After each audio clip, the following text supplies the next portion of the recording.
Makangu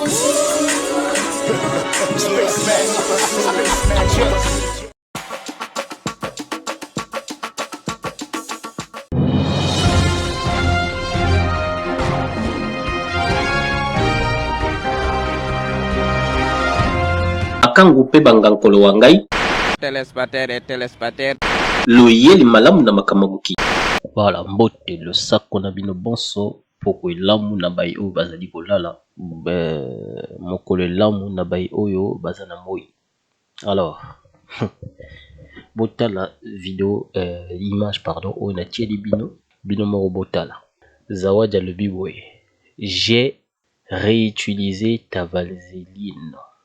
Tokosuka nani wana voto kote esika fingi vaseline.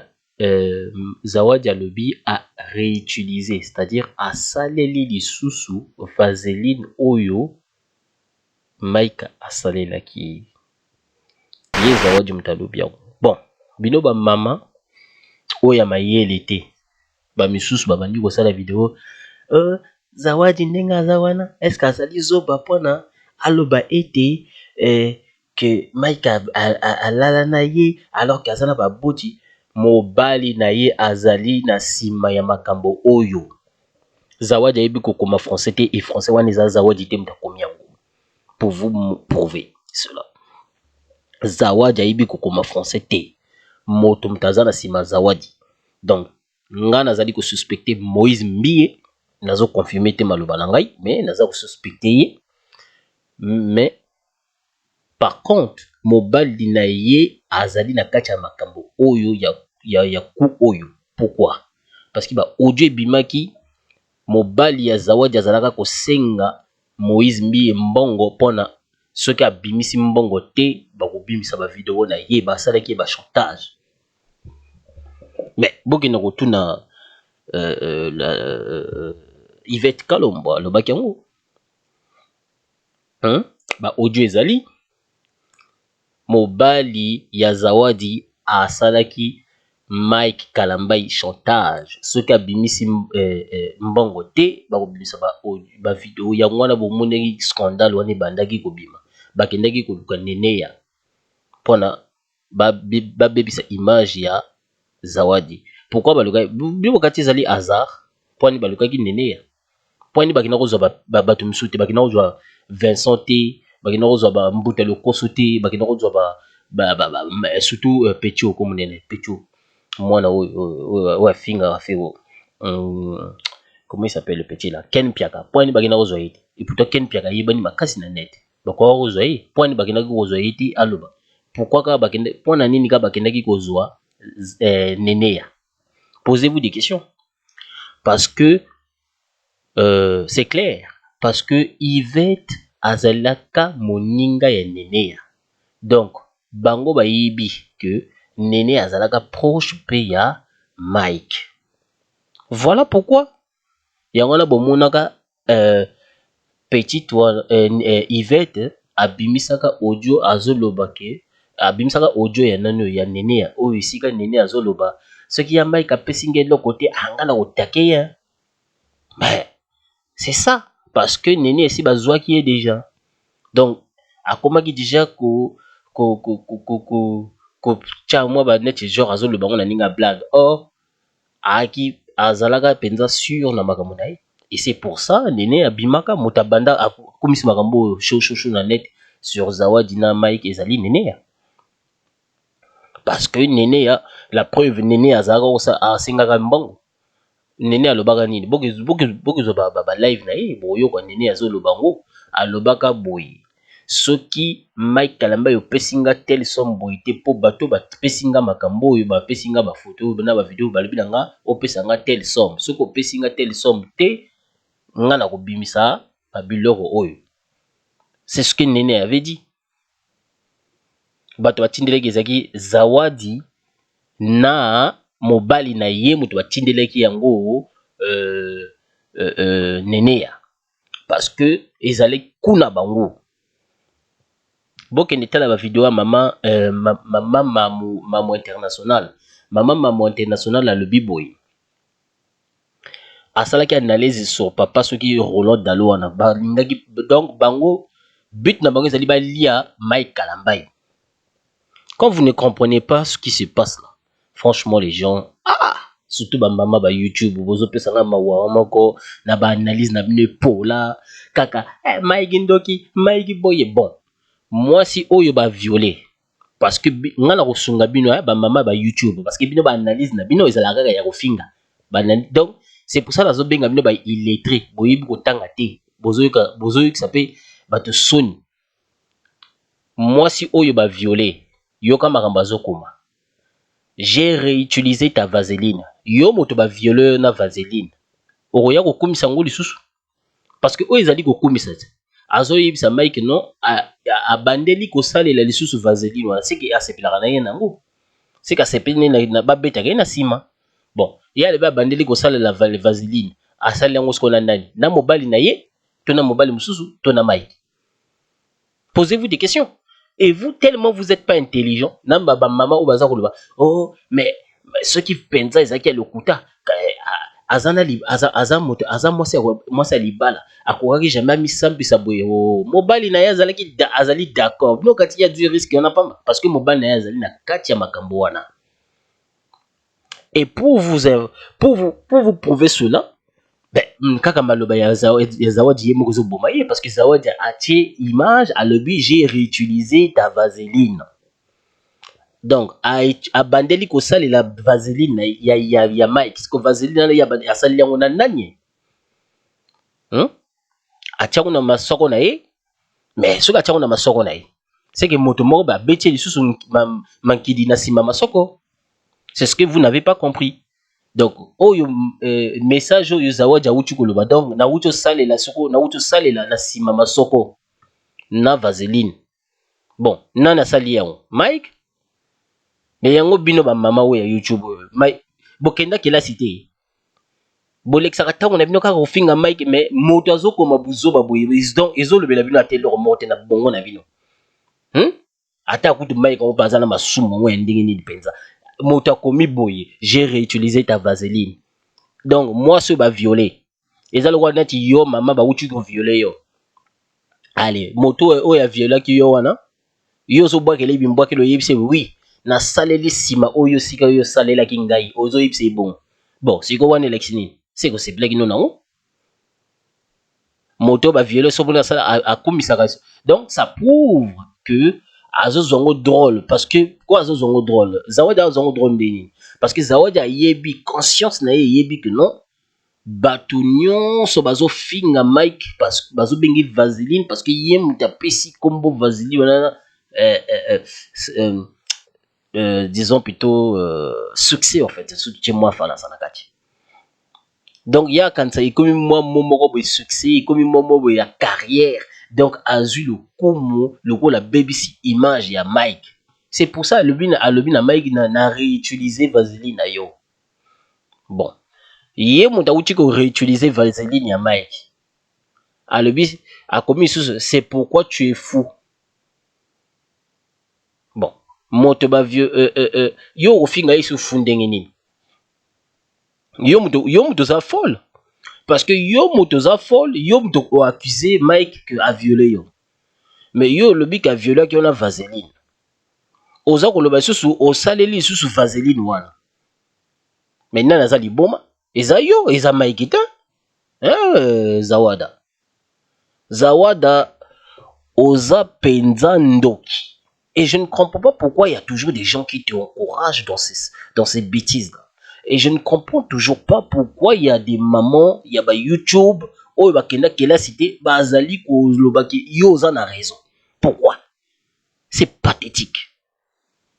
Yo tala. Nga kamera. Ya bozwa tala bino bato ba Zawada oyo bozara na penza na bosala ngoka pa bato moko ba balobaka so nga nazaki Mike yo umela te prison mbala moko. Donc na kotala kutu kinzambe te na kotia yo donc yo ke prison mobali no pe donc yo nene ya bino nyonso boke prison. Mais Moïse Mbiye nga nazo suspecté na kati ya makambo. Moïse Mbiye na kati ya maloba na ye awuti kuluba kala mingi ta alobi boye frère na ngai tozalaka na ye nakomaki kosentir ke akomi kobendana wana maloba ya Moïse Mbi akomaki kosentir ke frère na ye akomi kobendana grand frère na ye akomi kobendana Moïse Mbi nga na kotuna mutuna boye soki grand frère abandi kobendana wana elexi ke grand frère alingi yo te hein soki grand frère abandi kobendana mwana donc leki mutu akopusa na liboso ya grand frère ake ayebisi grand frère yayaye nazo sentir yo ozobendana nini kaka okoya koloba ngo na net te donc ozali faux pasteur Moïse Mbi je le confirme oza faux pasteur donc gege wana eza esolo oza faux pasteur parce que un vrai pasteur se comporte pas ainsi areglaka makambo na ye te na banet non ozokota makambo ya libala ya bato yo donc yo moto omoni libabe ya mpenya ewuti mpe pa na yo parce que yo moto pambola libala na mona tali bavideo ya mariage ozalaka wana te bon ozalaka na kati ya libala te mais ntango bautaka USA oui ntango bauta USA bakende na église na bino yo présente bango na église c'est que malédiction ewuta kuna parce que oza normal te Moïse Mbi nga nazomona neti yo na bazawadi oza na kati ya nsima makambo oyo to uta nzambe kaka kobimisa yo na poisa to uta parce que nazomona trop suspect na kati na nsima parce que yo moko obandi kobima koatake ke Mike mon frère ata kutu Mike yango asala yo mabe yango mabe wana asala yango na public te Mike soki Mike asala yo mabe asala yango na public te asala yango na kuzu fali yo mpe osala yango na kuzu. Pourquoi yo muto bandi makambo ya public ya attaquer Mike na public ozali faux pasteur. Je te l'ai déjà prouvé avec des versets. Donc je ne veux pas revenir là-dessus. Un vrai pasteur se comporte pas ainsi. Un vrai pasteur akenda kotala ndeko na ye ndenge Yesu asengi na kati ya Biblia. Oyebi Bible te moi j'ai fait la déontologie ngo soki nini wana bolobaka yo sali yango wapi. J'ai fait ce qui nini wana bakura ba biblique osaleli yango wapi hein c'est pas possible donc otiaka moi bambonga miki ozopesa pe vieux Denis Lesi afinga na Mike voilà vieux Denis Lesi oza mokolo normalement yo okoki kokota makambo ya Mike na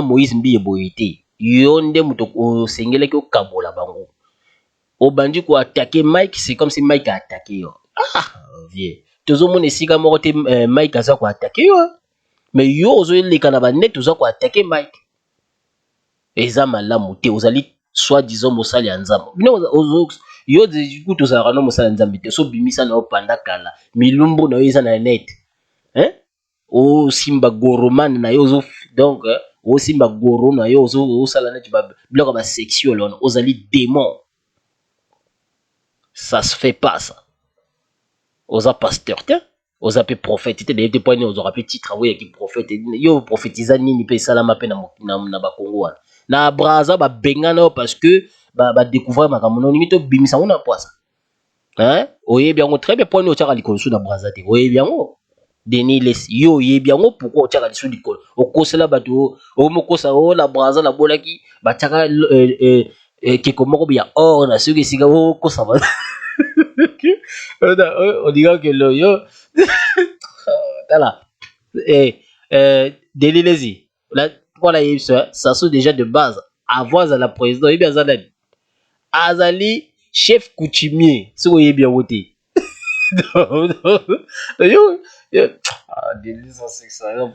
ça soit avant à la président aza chef coutumier sur yebi yango te ça so ndenge monde ngai wana donc aza miso moko te donc atia koti formation pour par hasard ah ce gars là il vient raconter des bêtises non la braza là la bonne des bitch kula ba tie ouais pour que lo attends yo so ke do le ki ko la bitch dala ke kanga boto kanga azate soki bakanga parce que yo moko oyebaka mosalaki donc oluka te ba osombe so na net après na baeglise dofonkolaka na brazale bakangaka obwani donc vieux Denis tika makambo ozosala wana tika mwana bato Mike Kalambai arespectaka yo parce que nana mona esika moko te Mike aleka banda kolobela mabe yo Donc na remarqué yona mupeni ya bozana mitulu wana ti ba bipolaire. Soki bato na YouTube ba fingi yo, yo zo ko attaquer Mike. Mais bato ya YouTube baza Mike te. Vieux na ngai. Tata bana. Tata mokolo. Tata mpaka. Tika mwana ya bato. Mike asali yo eloko te. Yo kancho za parfait. Yo kutu ba be osala kutu lega kutu ya Mike. Bino to BBC ba Congo wana. Quand je dis ba Congo, donc ba Congo mibali wana na ba Angola. Bino to BBC yango ba denile si iza bino. Ba fo oh cha mai cha kopo ya mai likola nani ba benga oni. Likola télé. Oh nzondo, kamata, nzondo. Ouais, biloko buzo bana. C'est vous. Bino to mema makamba biloko wana. Obimisi pochette. Allez, waouh, boum, mon pépé, boum, bokoya. Allez, bat bakoy. Isabino, ba magie à bongo. Oh, bah récemment, na uta kutu kosala d'aller sur vidéo no sala kawala. Da kati église na on ngaki daw bato bazonga na kati église. Omone na omone donc Denise a utilisé pouvoir ya mpini. Bato ba yebi mpini lexi na français lexi téléportation. Donc a utilisé pouvoir ya mpili donc a dû eloko a téléporter en gros na kati ya soki ni na bossa ezaki mukadi ya mwasi ya Gaïa ya téléporter en gros na kati ya na ninga kikisi a téléporter ko na kati ya eloko moko soki nini soki papa soki bini na yebi suti donc a na moni boye bali bo pasola ba pasoli mukadi ya Gaïa ribibi la kati donc disons que ça le va pouvoir empini moto donc mpini pe moto akozala nango o senti que donc okoti na ndako moto ba ko bomo ole pour olimwe eza o se téléporter ba benga mpini na kikongo mpini téléportation donc eza ba pouvoir moko boye ba tebele bazala nango donc Denis Lessi bon cher Denis Lessi oza mokolo oza tata luka kimia na bana nyonso ye yo soit disons lingi kimia kota na kati ya église bato bazo bebisa église mais au contraire ozo bebisa église de susu na bato donc yo zo ko finga Mike parce que soit disons que non batikela yo Moïse Mbiye mais les comportements en fait parce qu'il y en a pas qu'un hein, c'est pour ça que je dis les comportements ce que Moïse Mbiye azali quoi afficher aux hommes ezali normal hein à chaque donc hier mutabanda koloba le contraire hein? C'est pas Mike mutabandi ko attaquer Moïse Mbiye eza hier mutabanda ko attaquer Moïse Mbiye mutabanda ko attaquer Mike na internet tout le temps Mike azaki ko répondre yete comme Mike azali lâcheté amoni trop si trop il fallait abimisa moi moke. Et le coup la Moïse Mbiye azali lâche, incapable ya koste. Yo Moïse Mbiye ozali leki liboso ya Mike. D'abord oza kotosa nani ene na yote. Biblia oza kotanga wana. Eza koloba fo kotosa ba ene na bino no. Kotosa ba kulutu. Donc yo ozali leki. Oza kotosa kutu kulutu ya Mike te. Non, c'est pas possible. Boza ba faux pasteur bino nde boza ko bebisa ba Congo wana, boza ko bebisa penza Congo. Na baba te na bine pola, boyebi pe Bible te. Boyebi Bible te, botanga ga Bible ndenge ni bino. Yango Bible yango botanga yango pe ndenge boyebi na bino yango pete. Ata verset moko bokanga pe na mutu te. Botala ba ivoirien ba komi kozwa place. Avant on savait que c'était des Congolais qui aimaient vraiment la Bible. Botala ce que ba ivoirien maintenant ba leki bino. Ba ivoirien ba donc maintenant ko sala na te bazo décortiquer Bible nani bozo na ti Gédéon bomo nani bazo décortiquer Bible incroyable mais vous quoi vous passez votre temps à insulter à critiquer à dire des bêtises et tout ce que vous savez faire c'est pas possible. Alors donc pour finir parce que je vais pas rester longtemps hein, moi demain je travaille ce que je peux dire par rapport à Zawadi. Bon, nous avons des preuves, hein. Toi-même tu viens de le dire, hein. Enfin toi-même tu viens de le prouver, plutôt. Toi-même tu viens de le prouver à travers cette phrase, hein. J'ai réutilisé ta vaseline. Donc, yo moto soit disant ba violé yo ozo ko bandeli kosalela lisusu vaseline c'est que baviola yo te. Donc c'est koza koluka konuire image ya Mike. Et je pense aussi mopenya pe bakotisi na nsima na bapropose mbongo yango wana bomonaki mopenya azongaki alors que makambo wana esilaki nango. C'est pas possible. C'est pas possible. Franchement, ata kutu Mike aza ndoki yango pe penza kindoki yango pe bino siko na moni ati bino bokomo bimisa Mike trop onge. Bino siko boza ba ndoki. Voilà. Et ba mama ba YouTube oyo penza. Donc yango bino boni souci na bino za nini? Boni Mike akufa. Mike paza mwana bato ko?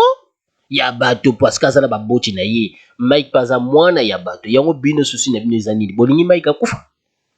Oh na banaliza ngo pe tana yoka pe. Moi tana des fois tana zo landa ba live so na talika ba phrase moko bobimisaka ba raisonnement bo na biga na zappé. Parce que moi je ne peux pas imaginer, donc je n'arrive même pas à imaginer ba maman mikolo ko la bino bozali incapable ya comprendre phrase oyo j'ai réutilisé ta vaseline. Bozali incapable ya sosola yango. Ye moto ba violer ye azobwakela lisusu mo violeur na ye na bandeli kosalela lisusu vaseline na ye. Après on a bien élection nini so obwakela violeur no bimbwakela bongo mais bozala pe mayele ko ba mama ya YouTube hein. Oh boyo ça va te soni boye ndeni qui donc bino souci na bino ka ba vu un jour moto ayo komela poison à cause na bino parce que boza ba ndoki boza mitema mabe ba mama sokoto. Non, c'est pas possible. C'est pas possible. Moi, je sais qu'il y a beaucoup de personnes qui aiment bien maman, ceux qui n'ont pas maman lumière. Pour nous, maman lumière, tous les maman moulili. Pour yo, baby si moupenya. C'est pour ça, moi, je t'aime pas trop, en fait. Oh, baby si moupenya, makama moupenya, c'est là qui me yo, o tika yango, tika kakoloba, na ba mama jika wana, kakoloba, donc, na minoko, na minoko, baka, nzambe, mitema, na minoko, mwindo, kolega, même, na mwindo, na minoko, ya poso, nzoto.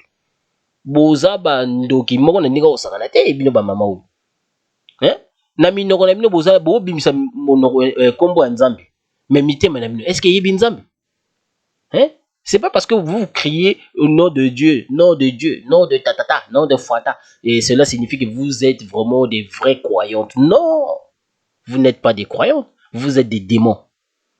Parce que une vraie croyante ne peut pas agir ainsi. Une vraie croyante va chercher une solution à partir ya banane babé on est ba tribunal soka moni makambozo et grave a remémorer na ba police na tribunal mais yango bino bokantaka YouTube bango komini le tribunal na bino la police YouTube donc bino bokati so bomemi makamwana na YouTube allez YouTube ko kanga Mike mais non police mndem de kanga Mike soki makambo eza solo bokenda na la police bo porter Mike plainte na la police est kanga Mike au lieu de me na YouTube comme si YouTube a un une solution. Au contraire, vous avez bébé ça sous éducation à ba congolais. Ba maman moko penza boza ba maman ba insensé. Parce que bino ndem vous avez bébé ça YouTube, vous avez bébé ça éducation ya bana ba congolais. Kaka na bino na bino et bana na biso ya poto bazana ba la même chose vous disiez aussi avec celle-là la vaseline ou petite zawadi la même chose vous disiez. Oh azani mwana poto ye pa connaît la poto te bana poto bazalaka bobo moni makambo azokoma. J'ai réutilisé ta vaseline. Bon pour na bino lexini pour na bino ba mama ya YouTube oyo bozalaka pe mayele ko bano bobota wana ba o bobota na ba poto wana baloba pe falasa malamu bolobaka na bango batangelaka pona soki bino boyebi kotanga falasa te boloba na bango batangelaka pona bino batangaka makambo wana bato bakomaka pona bino balimbola bino yango na lingala parce que ça c'est ce que vous faites là c'est méchant donc moto yo moto ba violer yo ozwe ko kumbisa viol na yo comme si ezali trophée et toi tu penses que c'est normal donc ba maman o bazali vraiment victime ya viol babandaka kokumbisa ba viol donc babandaka ko bwakela ba violeur na bango bimbwakela ya boye c'est comme si viol yango ezaki kitoko c'est ça le but. Oh ba maman ba YouTube benza tala ya zo bande ezali mokolo YouTube po apesa ka bino mbongo parce que pour ngai so nga nazaki mokolo YouTube kasi na sala système moko boye ba pesa ka bato mbongo te pour tout monde so bo vivre ndenge ni ya bino kaka vivre kaka pour na bambongo ekota c'est pas normal ce que vous faites. Non seulement vous êtes en train de pécher devant Tata Nzambi, mais vous êtes en train de détruire aussi les enfants des autres. Parce que à cause de vous, soit disons, bino bozo bingango éducation, mais à cause de l'éducation, bino ya mabe wana, ba ne belé ba osal. Bon, après bino la tala, to betaka, to kataka, bon, d'ici dans 10 ans, bon continuer quand ndenge boza osal wana. D'ici même dans na pesi bino ka 10 ans, bon entre 5 ans et 10 ans. Ba mibala ba congolais belé ba robala su ba congolais té. Bo bino muto bo banda royor bo zonga susu na ba net. Bobano finga mibale ba congolais eh bazoba bakoma ko bala na bango ba mindele bakoma ko bala ba arabe bino to bobando sala ngo na pesi bino ka 5 ans na 10 ans bokomona makambo bo bandaka ko loba bongo bomona mibali ba bando kima sko basi ba congolaise parce que ce que vous faites là vous bolingi trop ko se victimiser même o yazali victimité bo victimiser que yé c'est que o yazali victime azo perdre parce que basi neti bazawadi oyo azo kanisa azali victime nzo kanda azali victime te azo bebisa combat ya bato bazali victime et pourtant il y a za moi aussi donc elle se soucie même pas na vraie ba victime elle se soucie d'elle-même parce que il y a linga djambong linga bebisa réputation ya Mike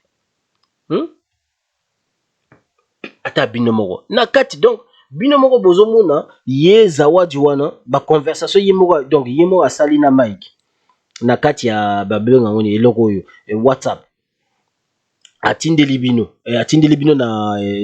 na net alaxi bino botala bozala tangela bino ngwa yogambo comme Rambazolo d'abord il y a le bébé que ça a entraîné suite à son absence.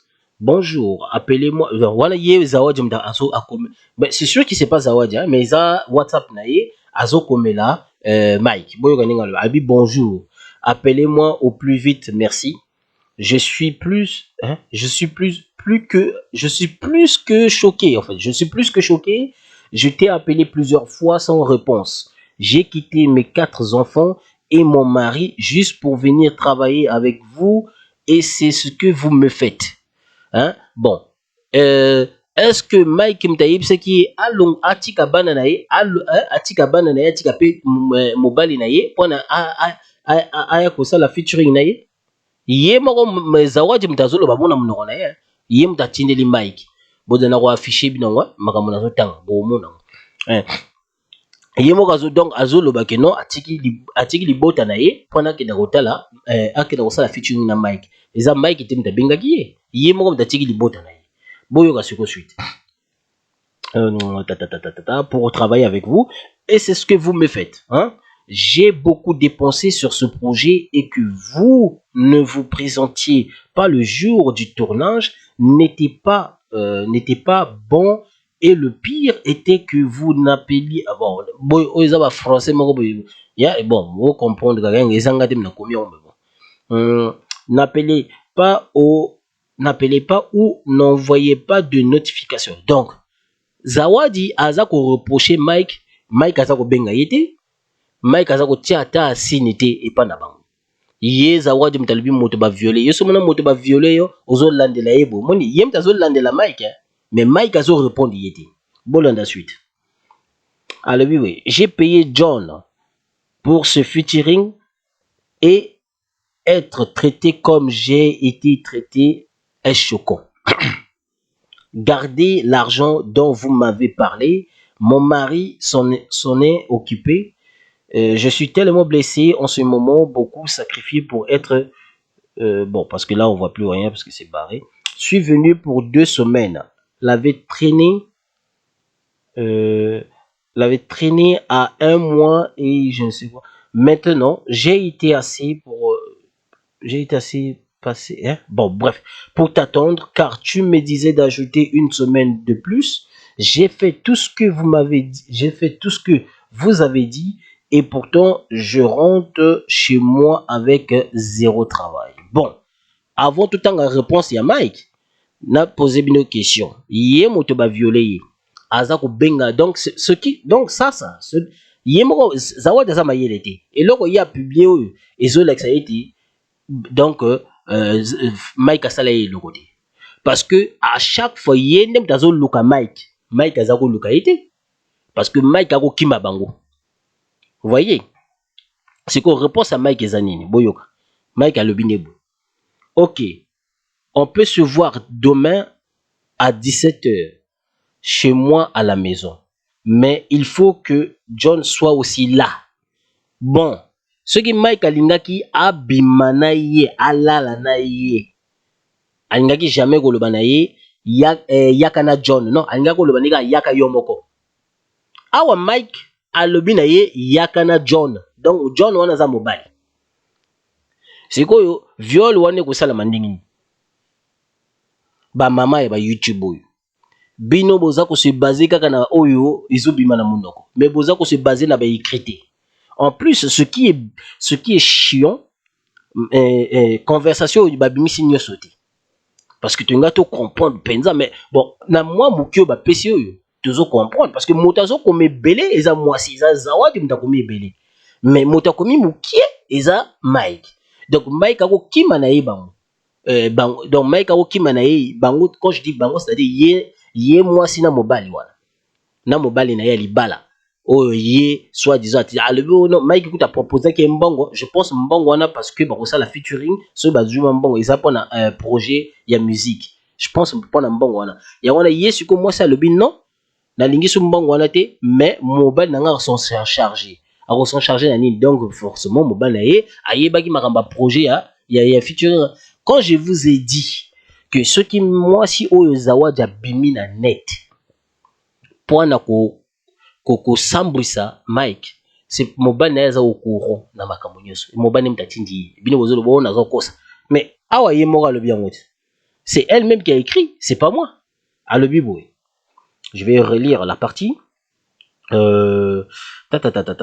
oui gardez gardez l'argent dont vous m'avez parlé mon mari s'en est occupé. Donc, ce qui mobile n'a à s'occuper dans makambo ya yewana, c'est que mobile n'a zaki au courant. Pourquoi moi c'est qui taki kuna na Kinshasa, c'est que mobile n'a zaki au courant na makambo belé. Mobile n'a lâché. Donc, quand je vous ai dit que mobile n'a zaki au courant na makambo, moi Mike donc mobile n'a a yebi que non, moi si yatini moi mobile atini moi si na mission. Parce que mobali na ye na Mike na Moïse Mbiye baza ba pire mobali na ye na Rolo Dalé baza ba pire donc lisanga moko bali oyo balingi ba bomba Mike. Moi c'est ce que je vois, c'est comme ça en fait. Hein? Rolo Dalé abimina soit disant prophétie na bomoni ma prophétie yango ezali ni ya liwa oyo alingi abomba Mike. Maman boke no la vidéo ya maman Mamu international hier a détaillé très bien même.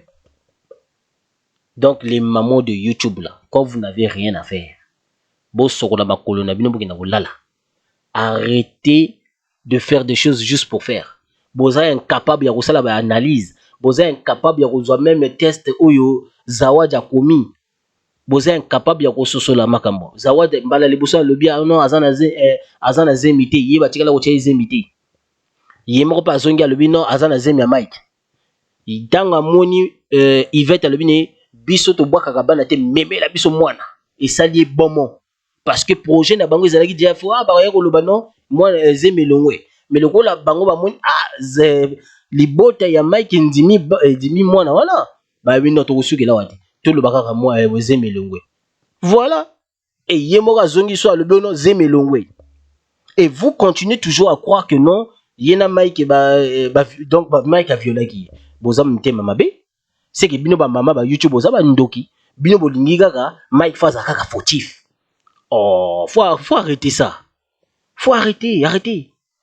Yo bota mwana na yo zela moba moi si moko boye asala makambo yazo sala moi si moko ba bimalwa na ti zawadi makambo zawadi yazo sala na Mike asala ngona mwana no totala soki yo kondima yango yo mama oyo ya YouTube. Hein? Bino pe surtout yo mama de merde. Exposer bana na yo totala bango. Tout le monde a fait banana yo. Pour comprendre de suite.